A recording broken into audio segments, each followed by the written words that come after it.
अच्छा and effective resume हम सब बनाना तो चाहते हैं, पर बनाना कैसे है ये क्वेश्चन हम सबके दिमाग में रहता है। And if you are also facing this dilemma then this video is for you. अब सबसे फर्स्ट स्टेप एक अच्छा रेज्यूमे बनाने में है एक प्लेन शीट ऑफ पेपर। वो नहीं जिसपे आपने रेज्यूमे प्रिंट करना है, बट वो जिसपे हम अपने बारे में लिखेंगे। सो इस पेपर के साथ बैठ के हम साथ में छोटा छोटा लिखना शुरू कर देंगे कि मैंने क्या क्या किया है, मेरी कौन कौन सी एजुकेशनल क्वालिफिकेशंस हैं, मैंने कौन कौन से सर्टिफिकेशन कोर्सेज किए हैं, या ऐसी और क्या अचीवमेंट्स हैं जो मुझे लगा था मैंने कुछ अच्छा किया है या जिसके लिए लोगों ने मुझे अप्रिशिएट किया था। मेरी स्कॉलरशिप्स हो सकती हैं, मेरे कुछ अच्छे रैंक्स हो सकते हैं, कुछ छोटे मोटे कोर्सेज मैंने किए हों वो हो सकते हैं, मेरा इंटरेस्ट हो सकता है।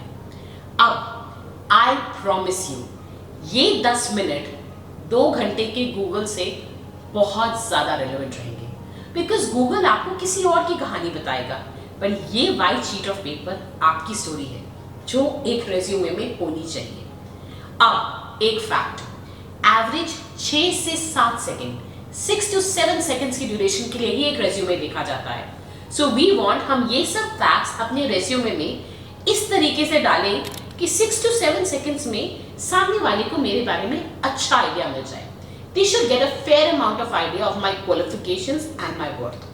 तो इसके लिए हमें क्या क्या करना चाहिए? नंबर 1, आपका रेज्यूमे 1 पेज लॉन्ग होना चाहिए, बिकॉज 1 पेज लॉन्ग रेज्यूमे बहुत स्ट्रॉन्ग और इंटेंस लगते हैं, एंड इस पे मिनिमम वाइट स्पेसेस होनी चाहिए।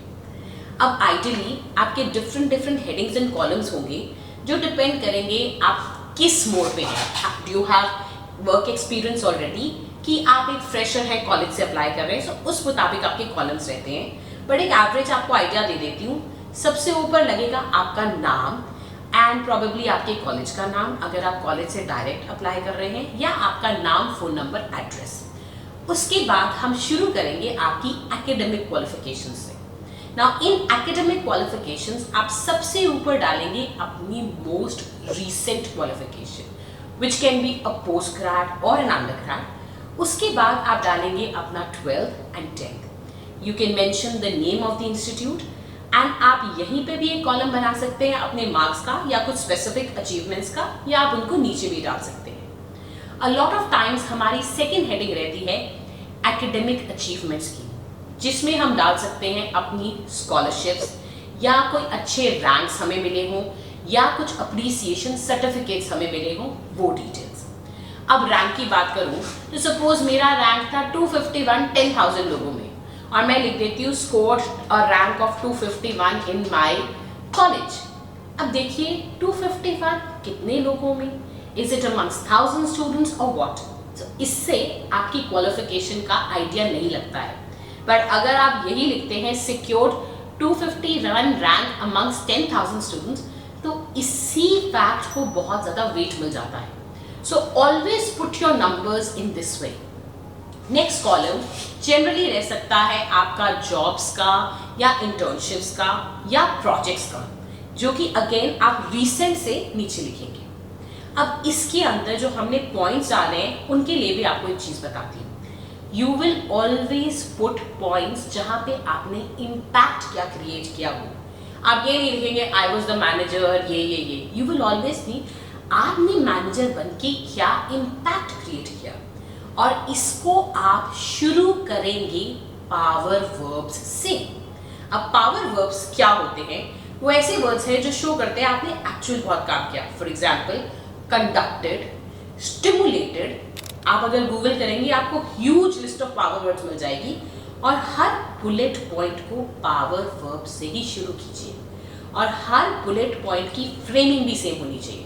तो इसका मतलब है अगर मैं बोलती हूँ कि conducted a survey of 10,000 participants and suggested changes, तो अगले में मैं कंडक्टिंग या स्टिमुलेटिंग नहीं लिख सकती हूँ, उधर भी स्टिमुलेटेड ही आना चाहिए। सो सेम फॉर्मेट में मेरे सारे पॉइंट्स रहेंगे। अब अगर मैं बात करूँ इम्पैक्ट की, तो मैं लिखती हूँ conducted a survey of 10,000 people, पर अगर मैं लिखती हूँ conducted a survey of 10,000 people which helped improve the efficiency of the company by 20%, तो इस पॉइंट में बहुत ज़्यादा वजन है, because you're actually telling the impact you created, not the work you did. So always frame the bullet points in terms of the impact you created in the role that you were there. आपने actual काम का output क्या निकला, जिसको आपको justify करना definitely आना चाहिए. रैंडम नंबर्स मत लिखिएगा प्लीज. उसके अलावा आप जो भी पॉइंट्स फ्रेम करेंगे उनको फ्रंट लोडेड रखिए. अब फ्रंट लोडेड का क्या मतलब है? फर्स्ट हाफ में ज़्यादा वजन होना चाहिए. सो फॉर एग्जाम्पल, मैंने डेल कार्नेगी से ट्रेन द ट्रेनर कोर्स किया है, तो मैं अगर लिखती हूँ कि pursuit train the trainer course from Dale Carnegie, तो ये पॉइंट में डेल कार्नेगी जो कि बहुत ही फेमस ऑर्गेनाइजेशन है एंड में आया.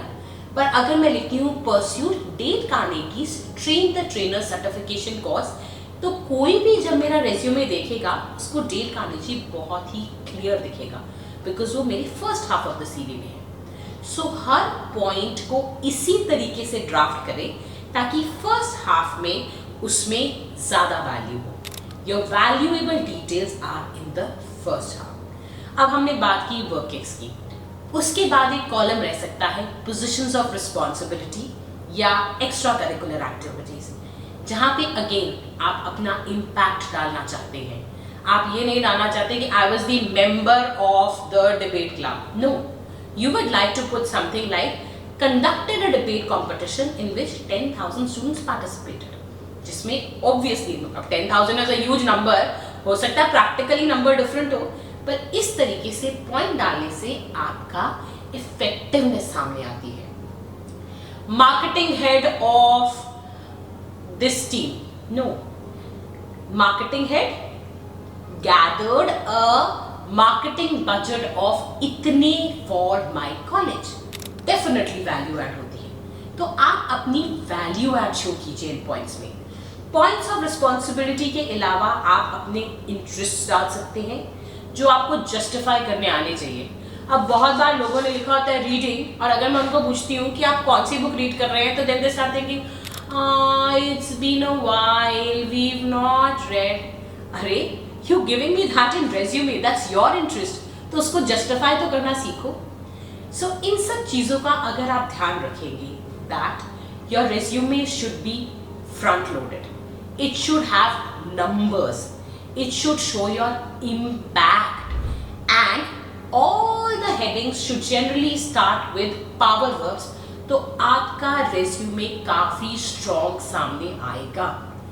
But इसके अलावा अगर आपको कोई और डाउट है या आप कुछ और क्वेरीज जानना चाहते हैं, then you can definitely leave us a comment below, और हम इसके अलावा और वीडियोस भी कर सकते हैं आपके लिए. एंड इन केस आपको ये वीडियो यूजफुल लगा या किसी और के लिए यूजफुल होगा, then do share it with them and do subscribe to my channel. Take care, bye.